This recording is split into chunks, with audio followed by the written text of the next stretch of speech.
Hi there. Come on in. I'm Fred Trost. It's time for Michigan Outdoors, and I have a question for you fishermen who think you know your species of fish. What is this? Looks like a pike maybe, looks like a muskie, but look at the coloration. What clues do you have? Well, we're going to find out in just a moment what this fish is because it's Thursday night and time for Michigan Outdoors. From the rugged shore and woodlands of the north, its history of copper mines and iron ore, the Great Lakes fisheries. To the farmlands of the southern counties we'll look around again, at all that waits the sportsman in the state of Michigan. And sometimes when the moon brings out the diamonds in the snow, and the stillness of the forest lies encased in Arctic cold, the wind might whisper through the trees, listen if you can, it tells you of the beauty in this state of Michigan. The coloration of this fish doesn't give you much of a clue, but maybe the lure. It was caught on Will. An old drifter believer, the type that a lot of people use for muskie fishing, right, Bill Jeffries? Yes, sir. Well, you're from Richmond, and you were fishing what lake for muskie? Lake Nipissing. Okay, well, that's a good lake up there around the Flint area, Lapeer area, and you caught a muskie? Yes. Okay, you knew it was a muskie? Yes and no. Yes and no? What do you mean? Well, I knew it was a muskie, but I didn't know it was What rare kind it was? albino. Right. Okay, you called an albino or a mutation. What is it, Ned Fogel? It would be a mutation. If it were an albino, it would have no pigment. You would have pink eyes, and you would be able to see the veins in the fins and that, but you notice we do have pigment. But it is very definitely a color mutation. It doesn't have the normal pattern that the muskies have. Well, if it was a true albino, it would look like that catfish we had on last week. Right. You'd see the very pink eyes and a very white skin. That was very unusual, but this is unusual too. How would somebody know if they got a fish like this in the boat where the color wouldn't give it away? How would they know it was a muskie? Well, you could tell the difference from the northern pike by the muskie has the cheek here and the opercle are scaled only on the top. I don't know whether our viewers consider or not, but the lower portion are not scaled. If it were northern pike, the cheek would be fully scaled. If it were a pickerel, both cheek and opercle would be fully scaled, and that's one of the easiest ways. Okay, but as far as determining what type of muskie, without the coloration, it's almost impossible. So you can't tell whether it's a Great Lakes muskie, a northern muskie, or a tiger muskie? No, the way we tell generally is to go back in lakes, go back to our planning records and see what fish we have in there to know what strain of muskie we have. Well, I'll be done. So those types of muskies can interbreed? Yes. Well, I learn something every day, right, Bill? Yes, sir. What do you really clobber the muskie up at Lake Nipissing? No, that just got the one. Just the one? How often do you fish that lake? It's the only time I have. Well, hey, you must have the magic touch. Must be. It takes about 100 hours, they say in their studies, for every legal muskie. Yeah, to take it from an inland lake like that. Of course, Lake St. Clair and catch, they do real well down there. That's a little bit different. A little bit different. But what do you normally fish for, Bill? Well, bluegill, crappie, perch. Well, you changed your tactics, did trolling for this one? Yes, sir. Trolled off the weed beds? Well, that's outstanding. What are you going to have done with this fish? You going to eat it or mount it? Mounting it. What are you going to call it? Just a muskie? I suppose. I hadn't given it any thought. This was it. Here we are. Well, Ned Fogel from the DNR Fisheries Division. This is one fish that can't trip you up or anybody. Now, if Dave Ritchie or one of you guys out there or Ken Darwin, if you think you know what it is, I think Ned Fogel or anybody would like to have some proof on it because we really don't know, but a very interesting fish. Congratulations, Bill. That fine fish, but this is not a master angler fish. It'd have to be 20 pounds to get you a master angler award with the DNR, but we have some fish coming up in our trophy report right now that are master angler fish.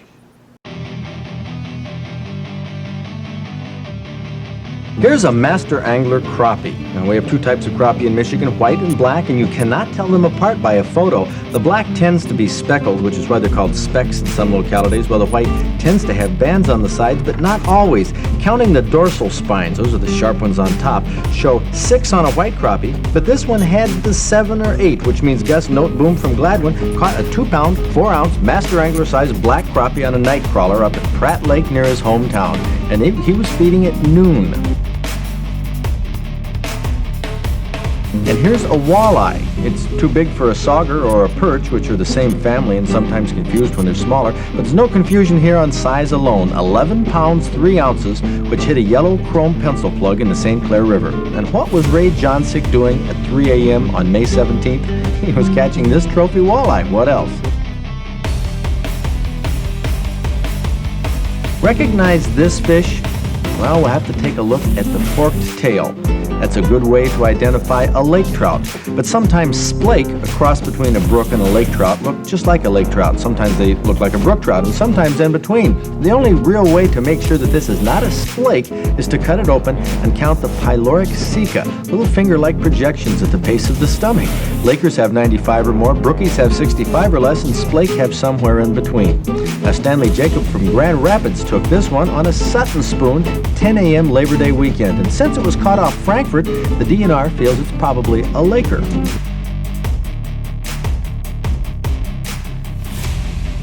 Richard Wolf of Fort Wayne, Indiana, fished southwest Michigan and caught this a couple weeks ago. Now, counting the anal fin rays, that's the fin by his left hand, showed that it had no more than 12 anal fin rays, so it's a trout. 13 or more would mean it's a Pacific salmon. But how do we know it's a steelhead and not a brown trout or Atlantic salmon? Well, the top of the tail had spots. That's a good way to identify the Great Lakes steelhead. A Northport nailer was the lucky lure for Richard. At 19 pounds 2 ounces, it's a fitting ending for any fishing trip and for this trophy report in Michigan Outdoors. Well, right now I'm standing in a little pond here that maybe could produce a master angler trophy fish. Who knows? But I'm here with Don Garling, the extension fishery specialist at Michigan State University. He's our answer man for today because I have a letter, Don, from a Mrs. Glenn Paul up in Hawks, Michigan. That's up around the Alpena area. She's talking about Lake May, a lake that they have a cottage on. And she said the fish are dying, not just a few, but hundreds. They're washed up on shore. It can't be very sanitary for all those fish to rot away. The smell is just terrible. We have children and won't let them fish or swim in the lake. We're afraid something might happen to them. I'm not satisfied with what the DNR has told us. They said it is a lack of oxygen and a low lake. But the lake is higher than it was last year, so I don't understand. What would cause fish to die like this? Oxygen depletion is one very likely possibility for the fish dying like that. And the only other real possibility for a very rapid die-off is some sort of toxic chemical got into the lake. Okay, well, our next question is, could somehow the lake have been poisoned by someone or something? It's possible, and there are a number of different things you'd see depending on which of those two kinds of causes occurred.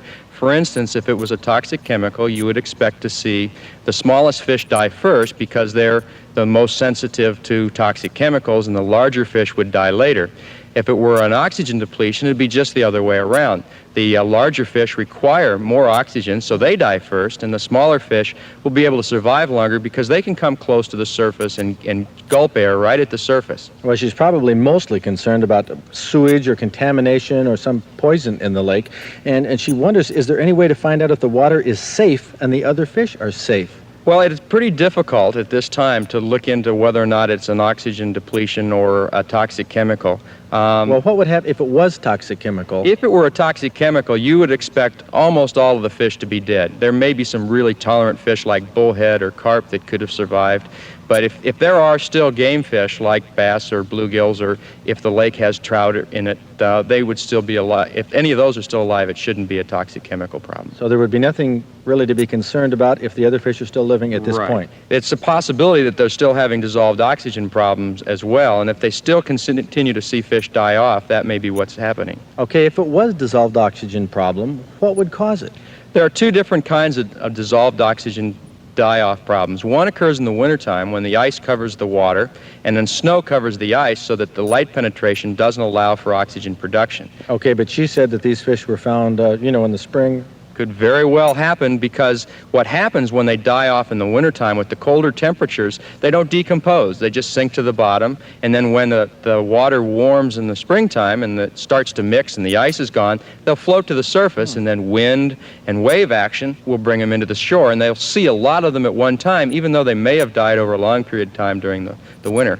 We also can have summer kill at a time like this on an overcast day if there are a number of them together in a pond like this with a lot of weed growth, because the weeds, not only do they produce oxygen in the daytime, they use it at night. With the decomposition of the dead weeds? Decomposition of the dead weeds, plus they use it themselves. They breathe at night almost like we do, and fish as well. And so if there's not enough oxygen for both the weeds and the fish will die.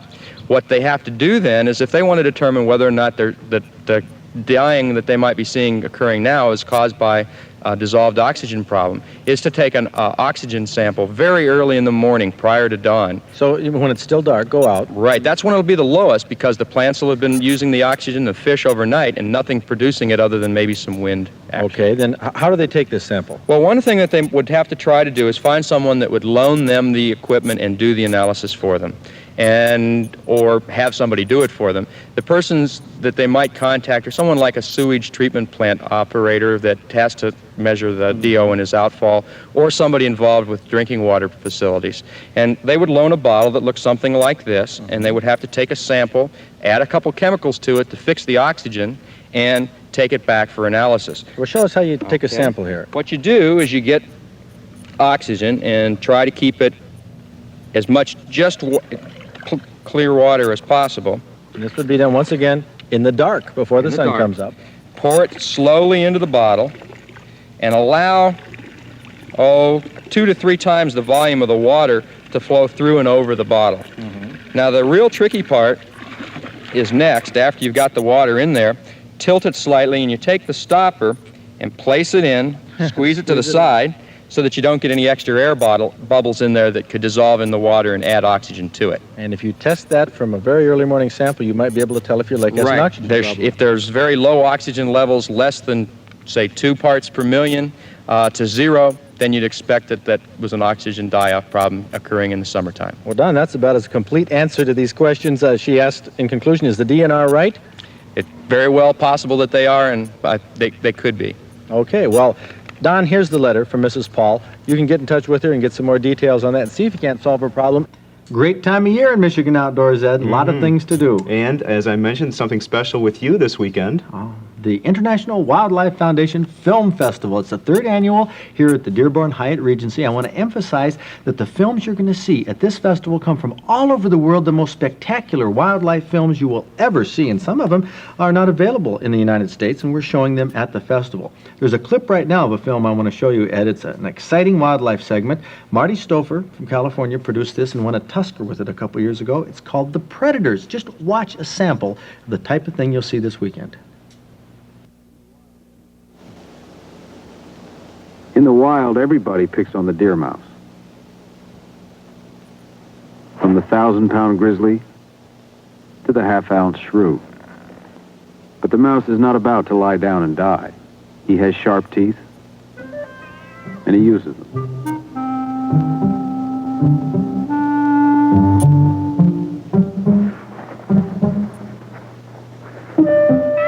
The world's supply of deer mice is increasing.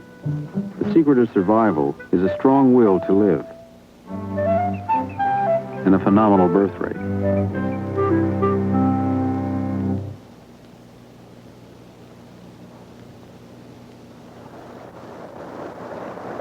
To predators near the timberline region, winter complicates life. The kittens are on their own now, and the bobcat has only herself to feed, as best she can. To a snowshoe hare, winter is comparatively easy. Its coat turns white, making it almost invisible in the snow. Food isn't a problem for snowshoes. They live on bark, twigs, and pine needles, things no other animal can digest.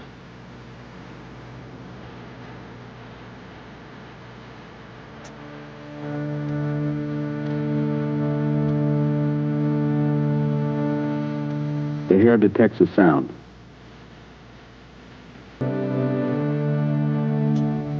The bobcat tries to maneuver into striking distance.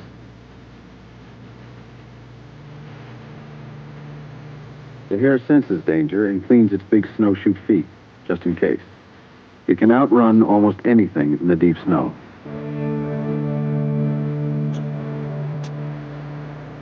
The bobcat moves in.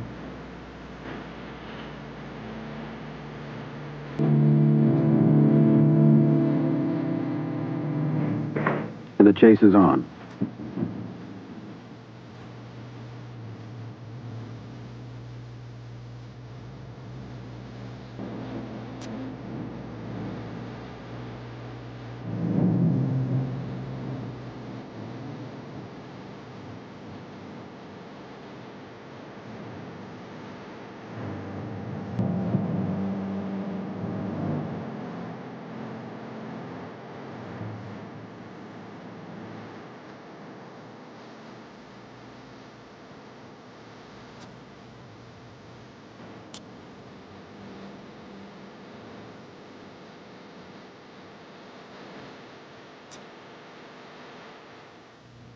Bobcat and hare are predator and prey, but they're not enemies. It's a relationship they have shared for millions of years, and both have thrived. That's something, Ed. Wow, what photography. That was just a 3-minute clip from one of the Tusker Winter films of a couple years ago, and I guarantee you the films that we have that will be shown this weekend starting tomorrow with the Hyatt Regency will be of that quality. Spectacular things from around the world. It only costs $10 for the day to come in and see the films, participate in cinematography seminars, still photo seminars. Leonard Leroux, Anthony Bannister, world-renowned photographers will be there, giving seminars on this. It's for $10. You can't deal. beat it. I know. This weekend, the International Wildlife Foundation Film Festival. Now, let's talk about something you and I did last Friday, Ed. A great time with The Worm Man. the Worm Man, Bob Piche, Captain Bob. He, of course, knows more about Nightcrawlers than anybody else, and we learned some things from him, as we always do, not only from the book that he has available, but about taking Nightcrawlers fishing. And so come along with us right now. Okay, Bob, I got the blue ice now. Right? We have to have blue ice to take the worms out. Right. I thought this was to bring the fish back. No, that's to keep the worms fresh all day long while they're in your boat. Okay, you just freeze these in your freezer. Freezer. and Take we a got small cooler. a cooler. Right. This is all for the worms. Right. This is all for the worms. Now I can see a bag. That's to For put the the crawlers in. Okay, we're going to put the Okay. crawlers in. How do you do this? You take your box, you slide it in the bag, slide it down, and dump them. Take your box back out. That's the easy way. That's the easy way. Now we have 250 worms in here. Right. That should be enough for tomorrow. Right. Right. Okay, with the bedding. What do I do? Just put these on the bottom? Lay the blue ice on the bottom. Okay, lay it. Right. Okay, and then you stick one there, one on the side, and one on this side. Okay. Then you cover just the bottom. then you just take the bag of worms, roll the top, set them down on the blue ice. Okay. Then you put the top on the cooler, which the top is right there. Alrighty. Now this is how you're supposed to take worms fishing. That's how you keep the worms and keep them fresh all day long.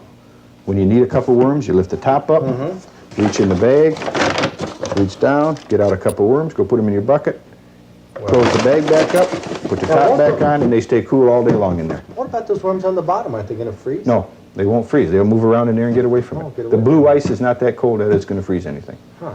Okay, but they will stay fresh all day long, and you only take out what you're going to use. Well, Put them in your bucket. I'm psyched up now. But do these worms catch fish? Yes. Some of them are so big in there, they attack the fish. Well, Bob, we're at the fishing grounds here. How deep of water are we in? We're reading about 15 feet, 16 feet of water right in here. Okay, now, the worms have got to be in that ice chest. Right, that's exactly where they're at, where we put them last night. Okay, now, what's the trick? Give me the scoop here. How do you handle them in the boat? Okay, first of all, I'll take a bucket, and I'll go to the side of the boat, and I'll dip myself some water Okay. with the fresh water out of the lake. Well, let's do it here. That's a small bucket of water. Small bucket of water, dump some out so you don't have too much in the bucket. Now, what's this going to be for? Now we're going to wash the worms that we take out of the bedding Okay. so we keep them nice and clean and fresh. There they are. They've been there overnight. They've been there overnight. They've been in here all night. Now, they're looking good. Drop them in the water. This kind of method cleans the worms and kind of helps keep your boat clean also. And also keeps your hands clean, so if you want to eat a sandwich later on, you'll have no problem. I know what you mean. Okay, we should have enough worms there to last us for about a half an hour, 45 minutes. Now we'll go from there, we'll go into the chest here, and we'll take out some ice. Some ice. Right. We'll use the other bucket that we have, and we'll dump some ice in. Then we'll take the worms that we've got in the bucket here, reach in, wiggle them around a little bit, take them out, lay them right on the ice. On the ice, we're going to freeze them. No, they won't freeze, but what they do is keep nice and cool and firm all the time that they're on the boat. You use them up before all the ice will melt, and they stay nice and firm. They don't get soggy. Will they go to the bottom? Yeah, they'll crawl down into the ice.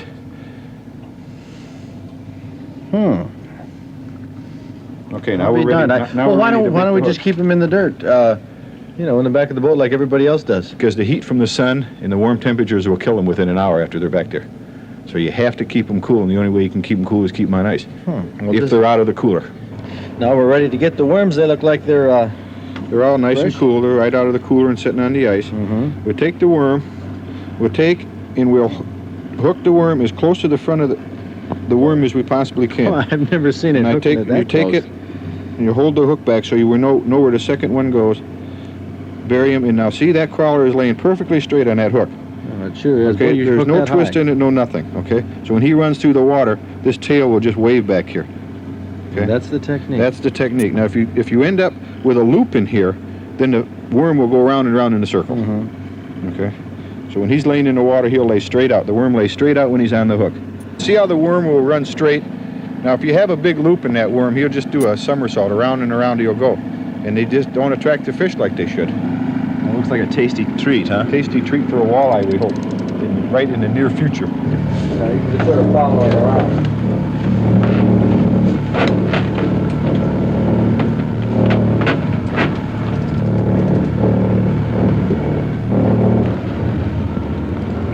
Hey, Bob, we got the first one. Yeah, it's about time. It's been a fairly long dry spell. Well, Not a real big fish, but he will no, it's survive. not a real big. It's one that we can measure. Throw it back. Okay. There he is. Well, it's a fish. We've been at this for a while. Okay, now I know that this is way too small, okay, but lay it in here anyway. I like this little measuring board you got. Put its lay him nose in there on and there, touch touch his nose and lay him down. He's 11 inches. 11 1/4. Now this is a handy little deal. Who did you make this? Yes, I made that up myself to save myself a lot of problems and measure with a tape measure. Well, that's a heck of an idea. Look at that, a 2x4. You know what we ought to do? We ought to put the plans for this in Inside Michigan Outdoors. That would be a good idea. Publication. We'll do it. Well, fish, We got to let the little fella go. grow up. Small ones I or? didn't. It's probably a smaller fish, but he looks like he might go in a box. Only has to be 13 inches to keep. Uh-huh. Bring him up here now. Stick him in the net here. Yep. We bring him in. Yeah, I'm pretty sure this one's big enough to keep. Well, where's that, let's get that fancy Yeah, we have to measuring get our device. little fancy measuring device here. Now we just lay him in. If his tail hangs over, he goes in a box. There you go. Goes in the box. Goes in the All box. right. That's all we need. That's great. That's a nice It's a nice eating fish. Okay, Uh-huh. this is probably one of the best size you can get and eat. There we go. We got one in the box. Now all we got to do is go back and get some more. I don't know if we need the net for this one. We'll see in a minute.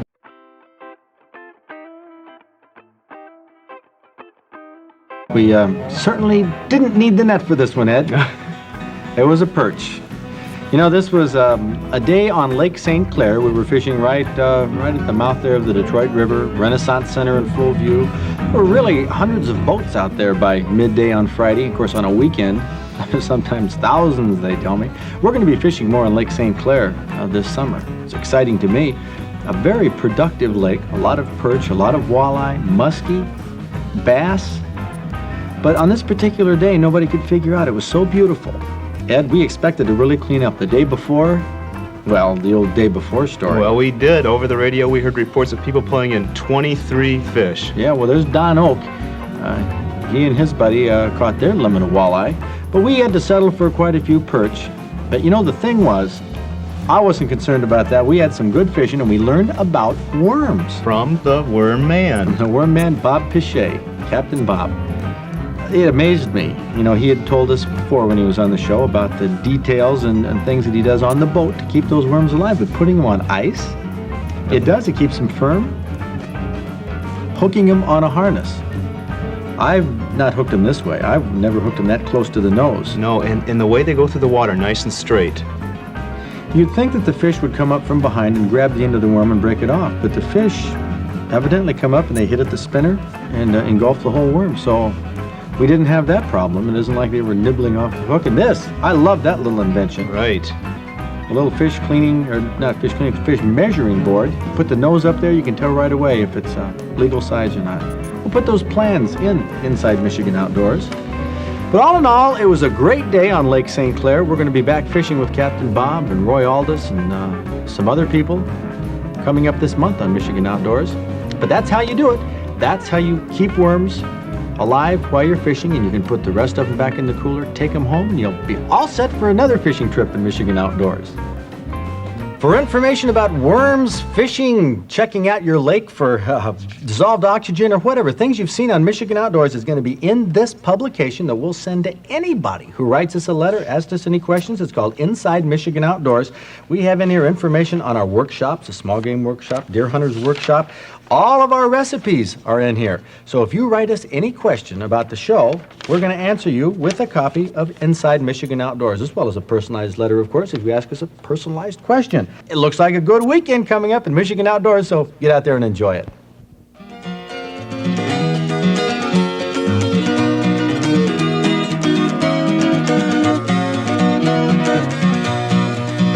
From the rugged shore and woodlands of the north, its history of copper mines and iron ore, the Great Lakes fisheries.